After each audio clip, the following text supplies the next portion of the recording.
Good evening, folks. Welcome to another edition of Pro Wrestling Talk, brought to you by Blitzball Champ Gaming. I'm your host, Blitzball Champ, Jason Ingram, here on the U to the Tube, bringing forth this video. So, just finished the WWE Day 1 pay-per-view. Whew. Yeah. First WWE pay-per-view of the year, 2022. Happy New Year to everyone. Well, let's go over this card and what happened. So we had a kickoff match. That was in the form of a tag team match. It was Ridge Holland and Sheamus taking on the team of Cesaro and Ricochet. Now, of course, the main thing that stuck out was early in the match. Ricochet hit an assisted 450 splash onto Ridge Holland, and his right foot landed across Ridge Holland's nose. And apparently it was said that he had suffered a broken nose from that and was taken outside of the ring to be checked on by the doctors, and then it was made official that he had suffered a broken nose and was taken to the back, and this turned into pretty much a 2-on-1 handicap match. And despite Ricochet and Cesaro getting into some good offense at that time, Sheamus was still able to pick up the victory.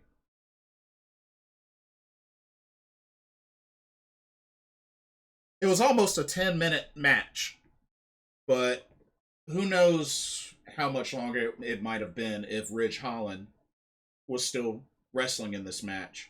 But yeah, despite the 2-on-1 advantage, Sheamus still walks away with the victory over Cesaro and Ricochet. And you know something? That's a big deal when you think about it. I mean, maybe they were originally going to have Sheamus and Ridge Holland win, but with a scenario like this, it kind of hurts Cesaro and Ricochet's stock. Being that somebody like Sheamus in a 2-on-1 situation was still able to get the victory. I would have thought they would have called an audible. Clearly that didn't happen. And yeah, Sheamus wins in pretty much a 2-on-1 situation at the kickoff.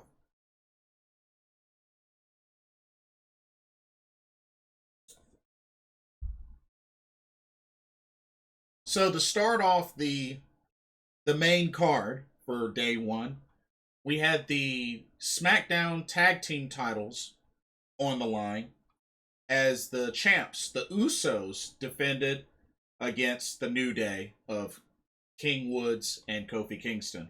Now, don't get me wrong. This was a good match. Don't get me wrong. But it's a match that we've seen like 40, 50 plus times. The Usos and the New Day. Like, we've seen this match so much. And, you know, they do have great in-ring chemistry, but it's like, I mean, we got to keep it real. The tag team division on the main roster is lacking quite a bit. And, you know, while this was, a 15, 16-minute match, maybe a little longer, great match, but it's a match that we've seen tons of times. You know, it's like, when are we going to start seeing some new tag teams? But then again, Vince McMahon, not a fan of tag team wrestling, so, you know, and that's a big reason why we're just so used to seeing these rematches over and over and over and over again, regardless of what show it's on. So, Usos did retain the titles. They got the victory, hitting they called it a 1D, which it was really a 3D, but, you know, taking a picture out of the the Dudley Boys hitting a 1D on I believe it was on Kofi Kingston to get the 1, 2, 3, and the Usos retained the SmackDown Tag Team titles.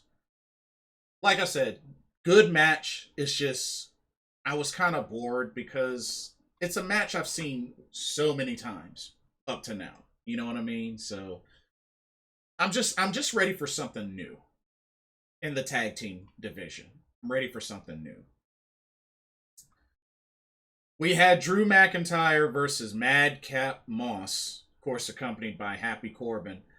Honestly, this match lasted longer than I thought it was. I didn't think it was going to be any more than 7 minutes, and it went almost about 10 minutes. But honestly, it went on longer than it should have went on, and just it wasn't a match that I was invested in, to be honest. And, sure enough, Drew McIntyre wins via Claymore kick. Not surprised. But, like I said, it was a match I felt went longer than I thought it was going to. And it was a match that I just wasn't invested in, to be honest with you. So, I mean, yeah. I mean, realistically, that could have been, a 2-match pre-show, but, they're not going to put Drew McIntyre in the pre-show, so. Yeah, not really much I have to say about that match. Just, it was obvious that Drew McIntyre was going to win, so hey. Next up, we had the Raw tag team titles on the line. So we had both tag titles defended at this event. I was kind of surprised to see that. But RK Bro defended the titles against the Street Profits. Street Profits who won the RK Bronament to get this shot. And this was a great match. This was definitely a great match. Really getting a chance to see what the Street Profits can do against RK Bro. And it was good. Overall, it was good. I can't really complain too much, but it was a good match. And of course, a lot of close calls and a lot of good spots. I mean, Randy Orton had the double rope hung DDT to both Street Profits. You had a lot of high flying from Montez Ford, as usual. So that was always really cool to see. But it took an assisted RKO to finish off the Street Profits. Riddle with the lift up, Randy with the RKO to get the 1, 2, 3, and RK Bro retain the titles, the Raw tag team titles. Now, of course, Migos were pretty much on the side of RK Bro for this match. I mean, they were out there ringside. But it was nice to see, both of these teams are faces. So after the match, they shook hands, celebrated in the ring together. They were both faces. But RK Bro hanging on to the titles a little longer, which, I do agree with. I agree with the decision. But it was a great match between these two teams. Definitely a great match. We had Edge versus The Miz. Of course, Maurice was accompanying The Miz. This was pretty much the longest match of the card. Right at 20 minutes. Now, I love that Edge did a combination of his current entrance and the Brood entrance. I like the little 1-2 combo that they did for him. And overall, the match was back and forth. I thought The Miz did well. Both these two went at it quite a bit. You saw Maurice get involved a little bit. But then, when it was all said and done, cue Beth Phoenix music, which I always thought her music was good. Very, very fitting for Beth Phoenix. The Glamazon shows up, kind of having her... She kind of had like a like a mullet kind of Bull Nakano type of hairstyle to her. It was really cool, very fitting of her, very fitting. But she came down to even the odds and pretty much chase away Maurice. That distracted the Miz to the point where Edge was able to pick up a spear and the 1, 2, 3.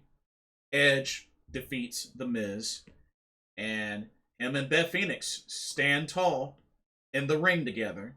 Of course, you know Beth Phoenix is Edge's wife. So yeah, I think this could potentially also set up a mixed tag team match either at Royal Rumble or maybe even at WrestleMania.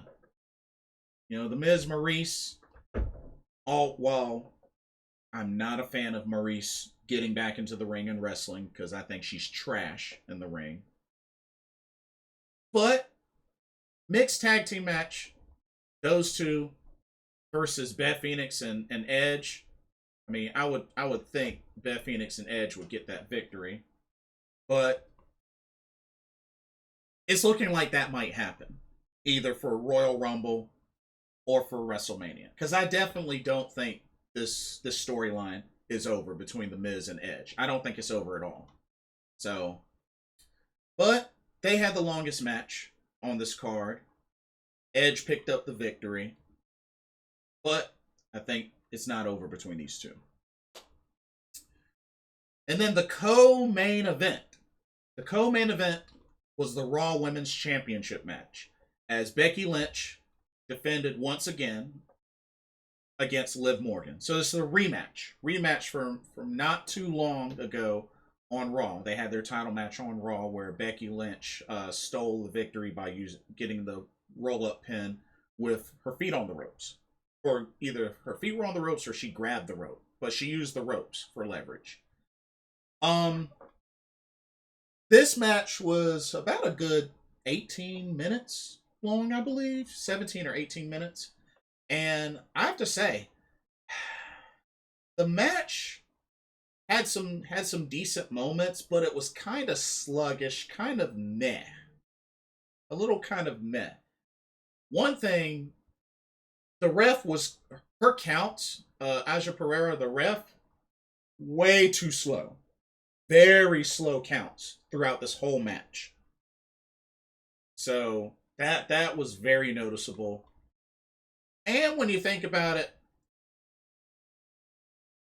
even though Becky Lynch got the pin, you know, without using the ropes, even though it looked like she was trying to use the rope, she did do an eye poke to Liv Morgan. So she did cheat, which, I mean, I understand that, but just, you know, getting the pins using the ropes like she's been doing for the last handful of times just makes it look bad. But in the midst of it, it was back and forth. She countered an Oblivion attempt pretty much into the manhandle slam. And she was able to get the 1, 2, 3 from that. And Becky Lynch retains the Raw Women's Championship. And once again, Liv definitely was shining in this match, you know, bringing forth all kinds of innovative offense. There were a few botches, but bringing forth all sorts of offense. But with this loss, it sucks. It sucks because I really was hoping they would pull the trigger on Liv. And honestly, I don't see her getting another opportunity anytime soon. Maybe later in the year, but I just don't see her getting another opportunity anytime soon. I mean, that's twice now. That's twice now. So, I know some people were saying maybe have her win the Royal Rumble and then she beats Becky Lynch at WrestleMania. I don't see it happening. I don't see it happening. I mean, with the type of ladies that would be in the Royal Rumble, and to have Liv Morgan win, no offense to Liv Morgan. I like Liv Morgan. I think she's definitely improved in the ring. She's got the look. She's got the talent.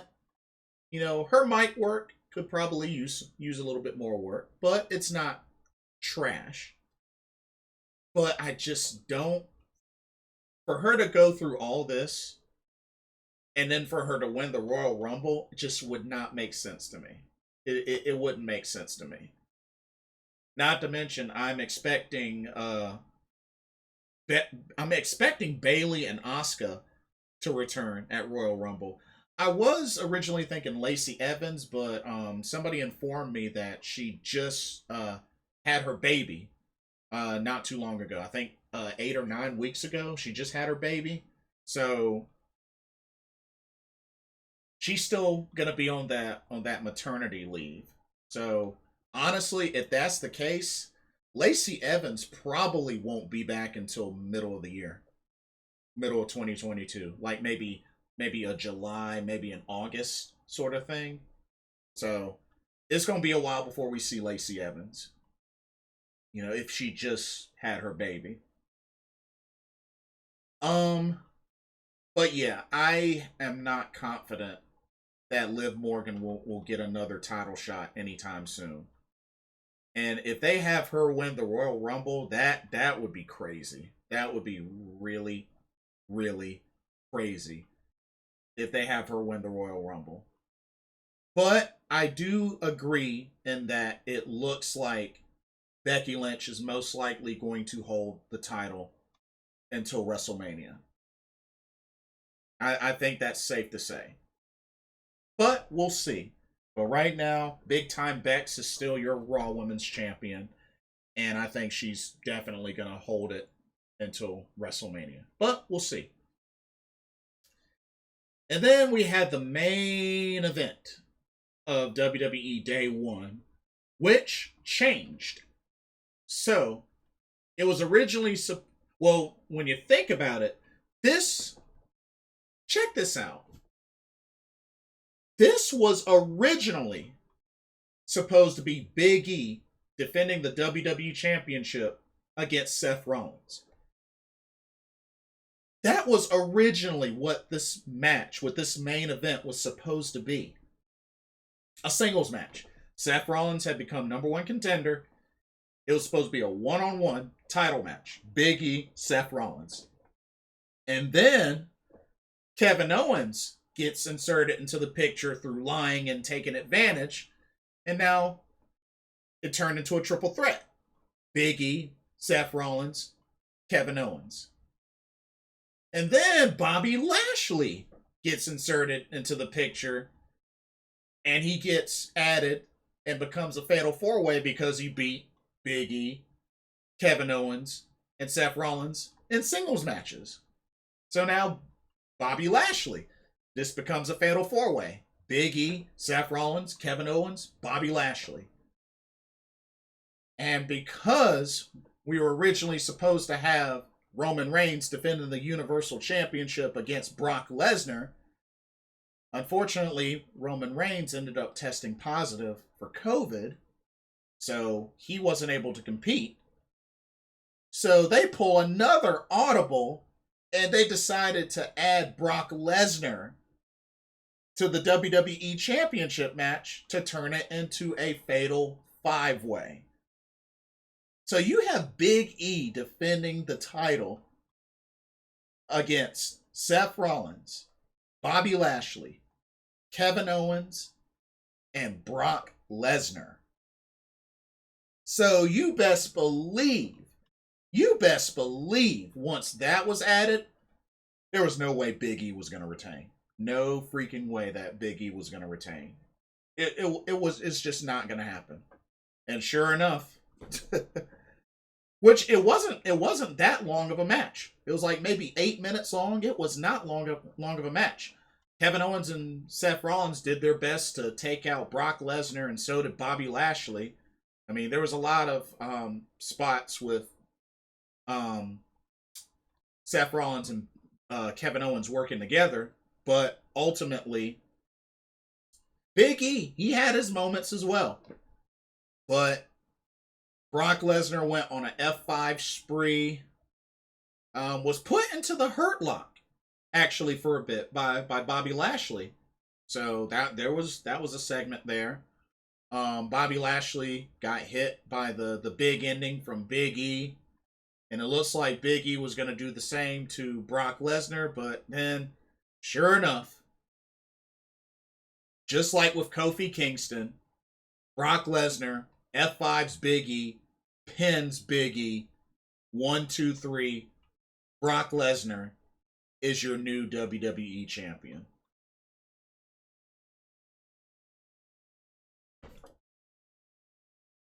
This is a nightmare.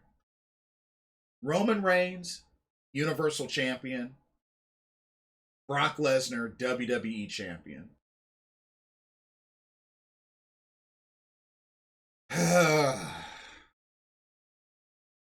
So Brock Lesnar dethroned Kofi Kingston, and then he now dethrones Big E.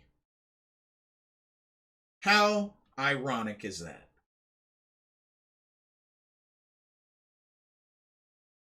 That was just a big meh moment. So, with that being said, going forward from here, it really makes me wonder a couple of things.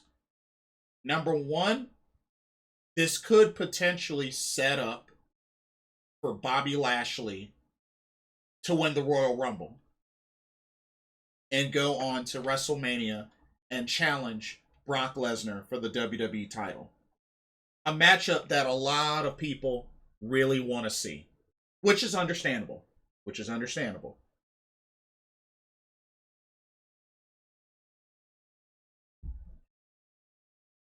But along with that happening, and then you would need to give Roman Reigns a brand new contender. Because, I mean, this would essentially put Brock Lesnar out of the picture. So they would have to come up with a new contender on SmackDown to go after Roman Reigns. You know, whether it's at Royal Rumble, at WrestleMania, whatnot. Because I'm still confident that Roman Reigns won't lose the title until WrestleMania. Or number two, they could do this. They could make it so that at Royal Rumble we get Brock Lesnar versus Roman Reigns, winner takes all unification title match.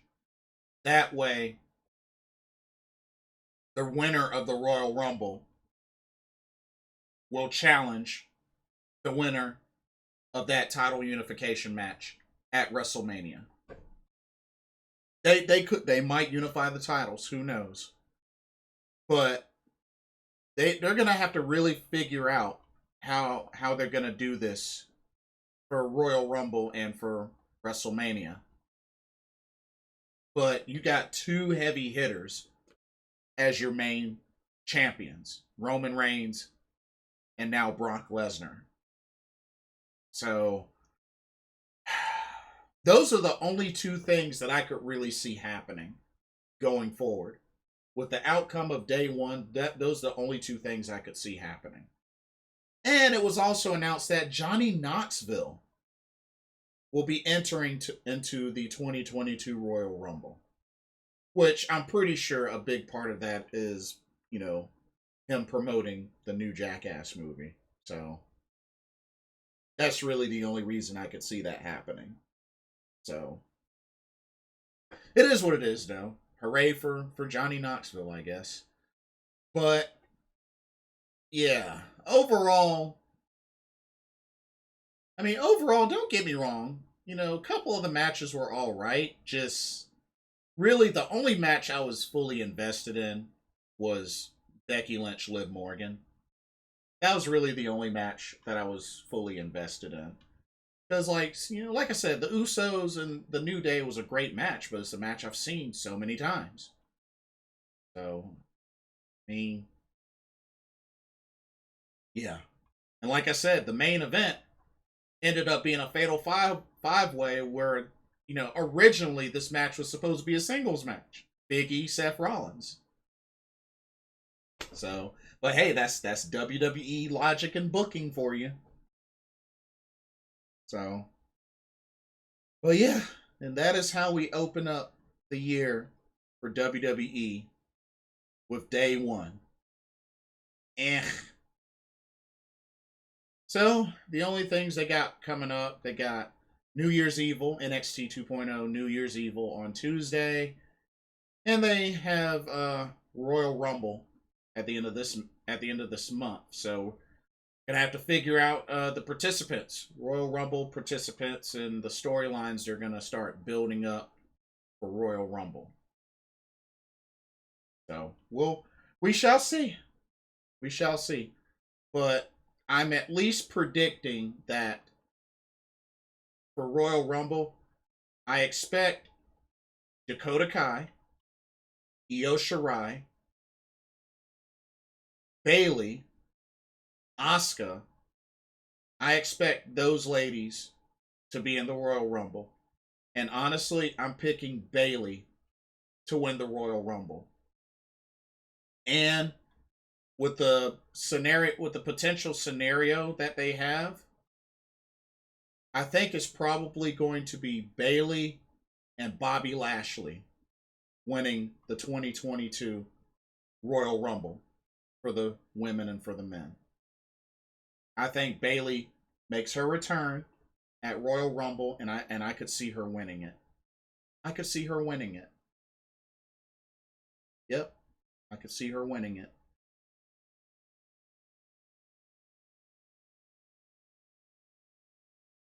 Because when you think about it, with her winning it, she would have the opportunity to challenge either Becky Lynch or Charlotte. And I think that could be very interesting. I think that could be very interesting.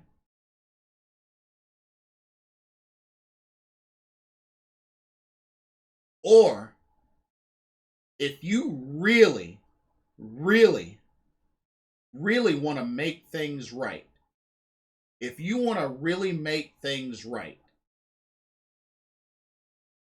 you have Bayley win the Royal Rumble. She chooses to challenge Becky Lynch at WrestleMania. For Charlotte, you bring back a storyline with Asuka. You have Asuka dethrone Charlotte at WrestleMania. And you finally give Asuka her WrestleMania moment. The moment that she has never had in her WWE career. If you want to really make things right, that's the opportunity to bring Asuka back, have her feud with Charlotte, have her dethrone Charlotte at WrestleMania for the SmackDown Women's Championship. And she finally gets her win at WrestleMania.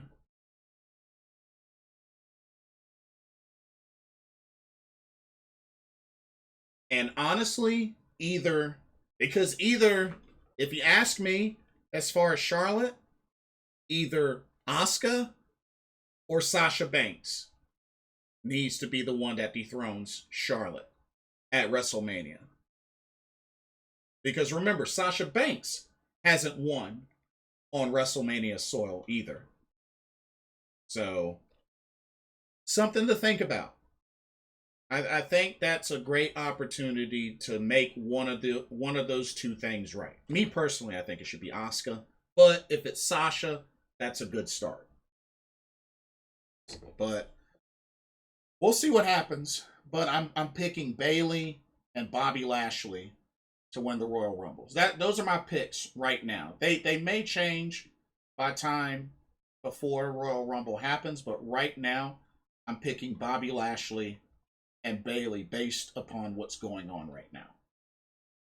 But anyway, let me know what y'all's thoughts are about day one. What'd you think of the card? What'd you think of the outcomes? And what do you think about my Royal Rumble picks and scenarios and such? But yeah, let me know what y'all think. Like, comment, subscribe. Don't forget to hit the notification bell so you don't miss a video. Thank you so much for watching. I'm your host, Blitzball Champ Jason Ingram, bringing at you another pro wrestling talk here on the U to the Tube, brought to you by Blitzball Champ Gaming. Once again, Happy New Year to you all, and I will see y'all very, very soon. God bless and good night. Peace.